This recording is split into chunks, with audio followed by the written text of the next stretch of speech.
umaga mga bata. Magandang umaga, Ma'am Luwaton. Sige, bago kayo umupo, Abigail, pangunahan mo muna ang ating panalangin. Sa ngalan ng Ama, ng Anak, ng Espiritu Santo. Amen. Angel of God, my God, Mother, God's love who makes me here every day. Not my God, to Lord and God.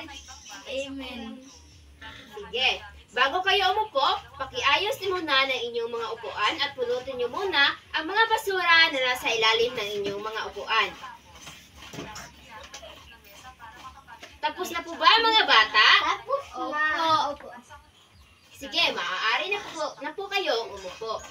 Magandang umaga muli mga bata. Magandang umaga, Ma'am Luwaton. Kumusta po kayo? Okay lang po, Ma'am Luwaton. Kumain na po ba kayo? Opo, Ma'am Luwaton. Rosbel, may lumiban po ba sa araw ng klase natin ngayon? Wala po, Ma'am.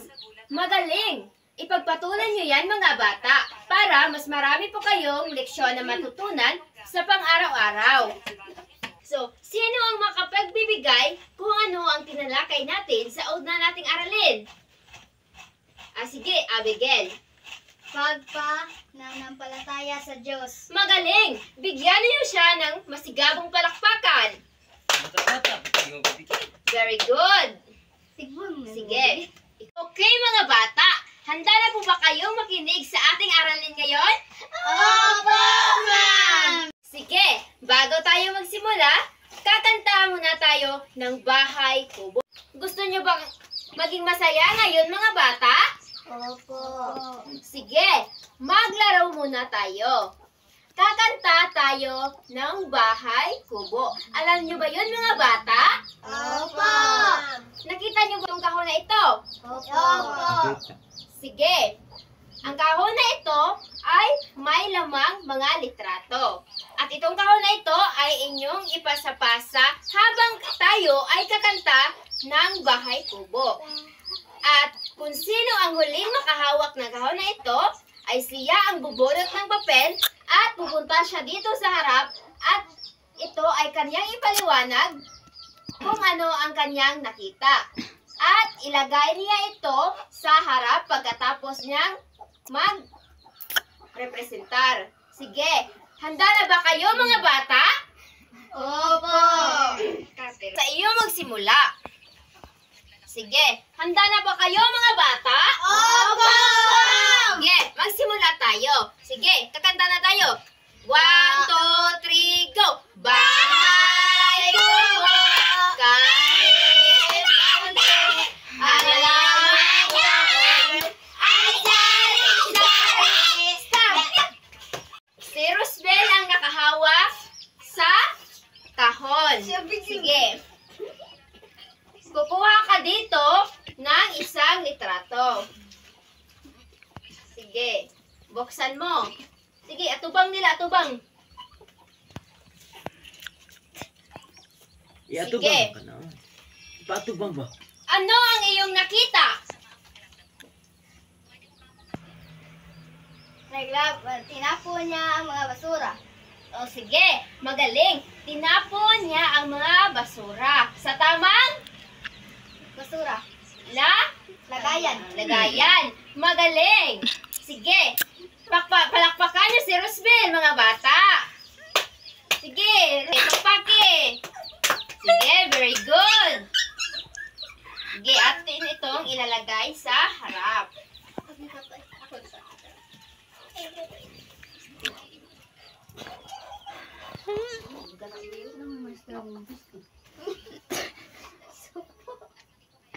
Sige. Ipagpatuloy natin ang ating laro. Sa'yo na naman ang una. Sige. Asa naman? Isa, dalawa, tatlo. Bahay Kubo, kahit konti, ang laman doon ay sari-sari, singkamay at... Sige, si Ronen ang nakahawak sa kahon. Sige, bubunot ka dito ng larawan.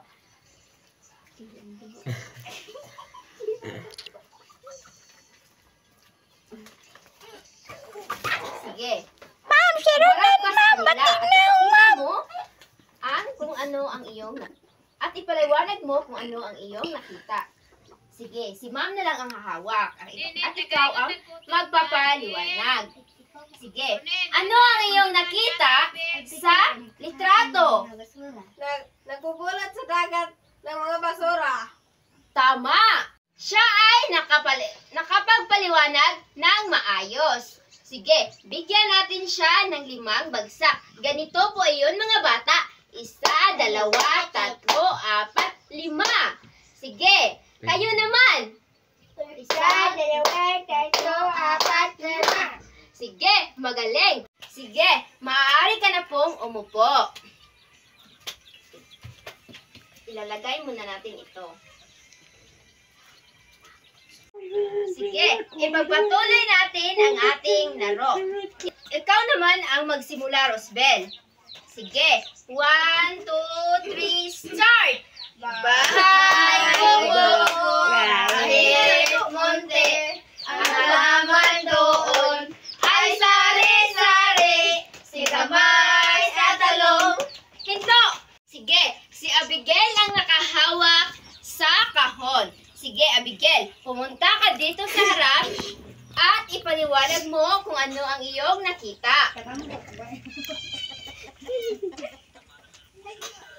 Sige, humarap ka sa iyong mga kaklase. Uy, ipakita mo sa kanila. Sige, ako na lang ang hahawak. Sige, Abigail, ano ang iyong nakita? Pagtatapon ng mga basura kahit saan. Sa inyong palagay, mga bata, tama ba ang kanyang ginagawa na magtapon ng basura kahit saan-saan? Hindi. Magaling! Sige, Abigail, maaari ka na pong umupo.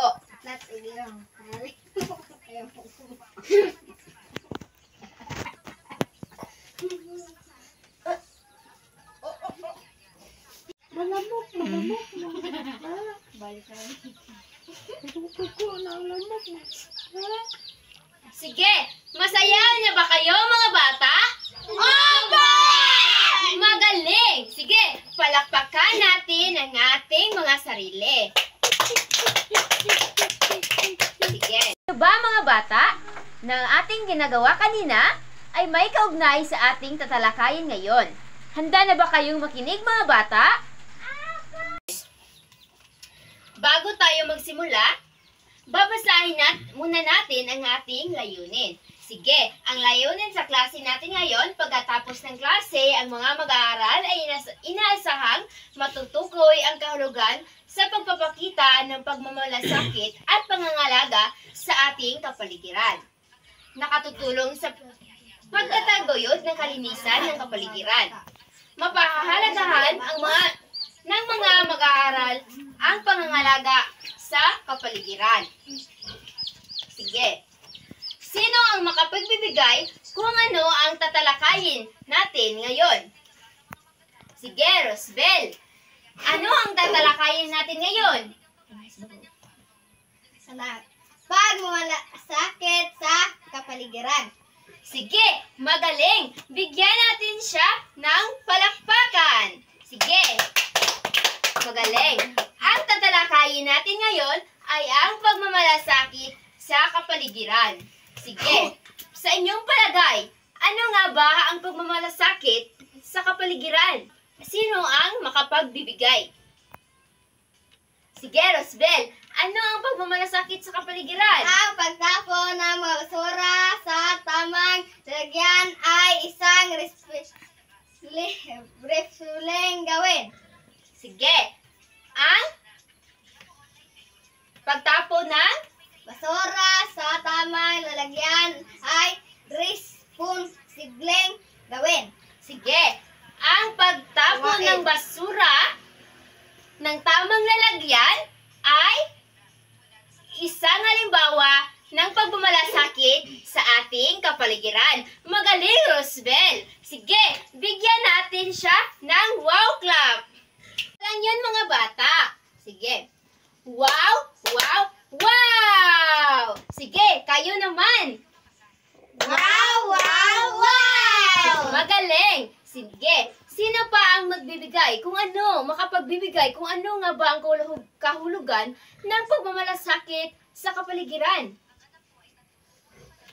Sige, bigyan natin siya ng chance. Sige, ikaw, Ronen.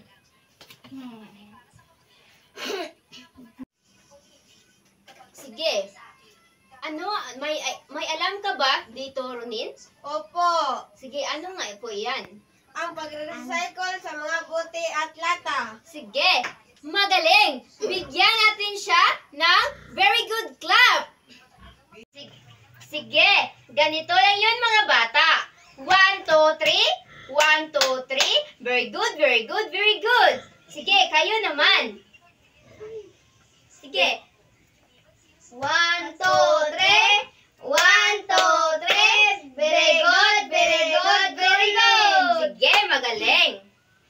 Sige, aalamin na natin kung ano nga ba ang kahulugan ng pagmamalasakit na sa kapaligiran. Sige, ang pagmamalasakit sa kapaligiran ay isang responsibilidad na may malawak na implikasyon sa ating kalusugan, ekonomiya at kinabukasan ng mga sumusunod na henerasyon. Dahil ang isang malusog na kapaligiran ay nagsusulong ng mabuting kalusugan, matatag na ekonomiya at isang ligtas na kinabukasan para sa ating lahat. Sige, naintindihan niyo ba yun mga bata? Ang pagmamalasakit. Okay, magaling. Ang pagmamalasakit daw sa kapaligiran mga bata ay pinaka-importante nga dapat nato buhaton. Nga naman, sige, ganahan dai mo ang inyong mga palibot, hugaw. No! Sige, magaling. So, ang pagmamalasakit sa kapaligiran dai mga bata ay makatabang, pagpuyo mo ha. Ang pagmamalasakit sa kapaligiran dai mga bata kay importante, makatabang siya para makuha nato ang matatag na ekonomiya at isang ligtas na kinabukasan para sa lahat. Ano nga ang may ligtas na kalikasan para sa lahat, ma'am? Unsa may connection ala sa pagmamalasakit sa kapaligiran? Dili ligtas na kalikasan mga bata, ligtas na kinabukasan. Aw, kinabukasan, ma'am. Nano di ay? Sige, nganong na ang may ligtas na kinabukasan? Kay awa, ganahan mo. Tungod sa inyong palibot nga hugaw, magtiba, magkasakit man mo ana. So, di ba? Kung magkasakit na mo, Maghihanta niya, ma'am. Masuko ang papagan. masuko dahil si Papagan. O, masuko si Papagan, kay ang iyahan gihimo nga kalikasan kay inyong hamang gihugaw-hugawan. Mo nang silutan mo ni Papagad basta dili mo manglimpyo, di ba? Opo! Maunang dapat syuta manglimpyo mga bata. Kay para kung magtinabangay ta sa tinabangay ta sa pagpanglimpyo, walay magkasakit-sakit. Unya, limpyo sad ang ato ang palibot. Maunang makuha nato ang ligtas na kinabukasan para sa lahat. Kasabot ba mo mga bata? Yes, ma'am! Sige, magaling. Sige. Para mas maintindihan niyo mga bata kung ano ang kahulugan ng pagmamalasakit sa kapaligiran, may babasahin tayong kwento dito. Handa na ba kayong makinig mga bata? Opo, ma'am! Magaling. Sige. Ang title sa atong story ngayon nga babasahin mga bata ay ang Pagkakaisa. Magaling mga bata. Sige. Babasahin ko ito mga bata ha at makikinig kayo ng mabuti dahil may itatanong ako sa inyo pagkatapos nito. Ano Sige. po yan, At ma'am? kung makasagot kayo sa tanong ay may ibibigay ako na premyo sa inyo. Handa na ba kayo mga bata? Opo, ma'am! Sige, magaling. Bata. Hindi nasisiyahan ang magkapatid na Paulo at Rene sa kanilang kapaligiran. Paminaw. Tambakan kasi ng mga basura ng mga pakapitbahay ang bakanting lote sa tapat ng kanilang bahay. Sabi niya, Kuya, ano kung umpisahan nating linisin ang loteng iyan at matamna ng gulay? Mawala ang masamang amoy at gaganda pa ang ating paningin. Ang tipo. Ang yaya ni Rene sa nakatandaang kapatid. Sabi ni Rene. At Sige. Paulo naman. Ano pa ang hihintay natin? Wala naman tayong pasok. Sige, nang matuwa naman ang nanay at ang mga kapitbahay. Ay, sige, tawag. Ang mangiting pagsang-ayon ni Paulo sa mungkahi ng kapatid. Ang paglinis ng magkapatid sa bakanting lote ay naging hudyat upang ang kanilang mga kapitbahay na kasinggulang nila ay makikiisa. Hindi nagtagal ay naging malinis ang bakanting lote. Tulong-tulong din sila sa pagtanim ng sari-saring gulay. Pawang may ngiti sa labi ng mga magulang habang pinanood ang kanilang mga anak na nagtutulong-tulungan sa gawaing makabuluhan. Naintindihan niyo ba ng mabuti ang kwento natin ngayon, mga bata? Opo! Sige, magaling. May itatanong ako sa inyo. Ano ang aral na napulot ninyo sa kwento ni na Paulo at Rene? Sige, Rosbel. Nagtinabangay og limpyo. Nagtinabangay og limpyo. Sige, sakto. Ato siyang hatagan og pakpak. Sige. 1, 2, 3, 4, 5. Sige. Lingkod na. Okay, tama ang sinabi ni Rosbel, mga bata. Magtutulungan tayo upang mapanatili ang kalinisan sa ating kapaligiran para walang magkasakit. Para naman sa ating pangatlong tanong, mga bata, Kung kayo sina Paulo at Rene, magtutulungan po ba kayo upang mapanatili ang ating kalinisan? Opo, ma'am.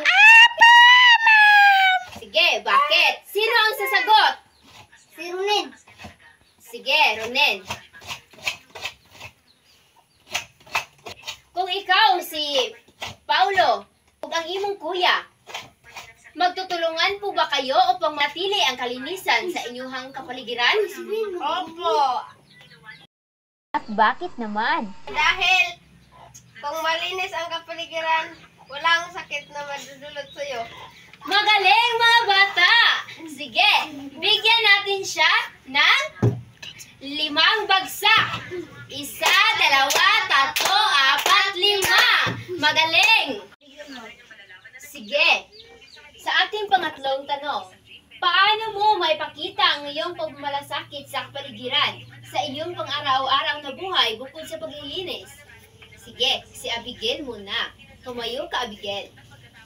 Magtanim ng mga kahoy para maiwasan ang pagbaha at landslide. Sige, magaling! Pagtanim ng mga kahoy. Isa na rin iyan sa pagpapakita ng pangangalaga sa kapaligiran upang maiwasan ang pagbaha na maaari itong magdudulot ng landslide. Sige, Magaling! maaari ka na pong umupo. Dahil nakasagot kayo, may ibibigay ako na premyo. Sige, pupunta. Sige, balik lang kayo. Sige. Maraming salamat po, Guro. Sige, may isusunod ako na tanong sa inyo. Bakit nga ba mahalaga na maglinis tayo sa ating kapaligiran? Sige, si Rosbel, tumayo ka. Bakit mahalaga na maglinis tayo sa ating kapaligiran?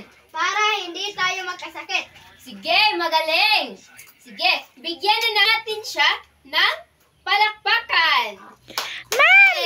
Upo. Sige, ano ang mangyari kung hindi tayo maglilinis sa ating kapaligiran? Magkakasakit tayo. Tama! Maaari po tayong magkasakit. Another idea! Sino ang gustong sumagot? Sige, Ronel. Kung hindi tayo maglilinis sa kapaligiran, magkasakit tayo at magkasakit tayo ng dinggi. Sige, magaling.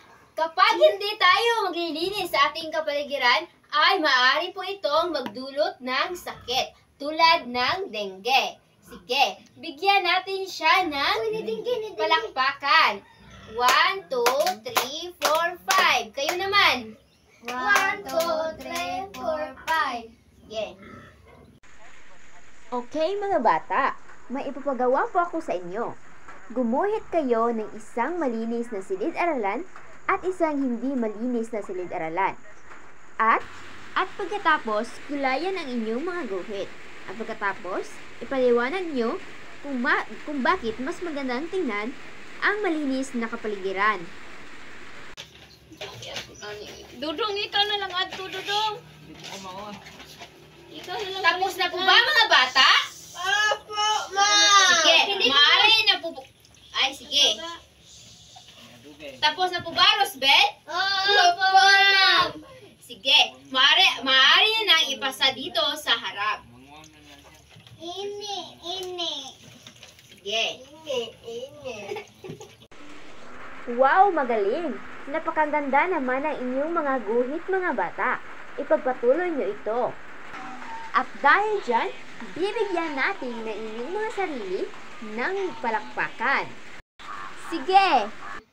1, 2, 3, 4, 5. Sige, magaling. Sige, sasagutan na natin ang ating pagtataya. Sige, babasahin muna natin ang panuto. Sige, babasahin at unawaing mabuti ang bawat pangungusap. Isulat ang masayang mukha kung wasto ang pahayag. At ano po ito yun? At malungkot naman kung hindi. Sige, at ipasa nyo ito sa akin ngayon. Sige, simulan nyo na. Sige, bibigyan ko kayo ng papel para magsagot kayo. Sige.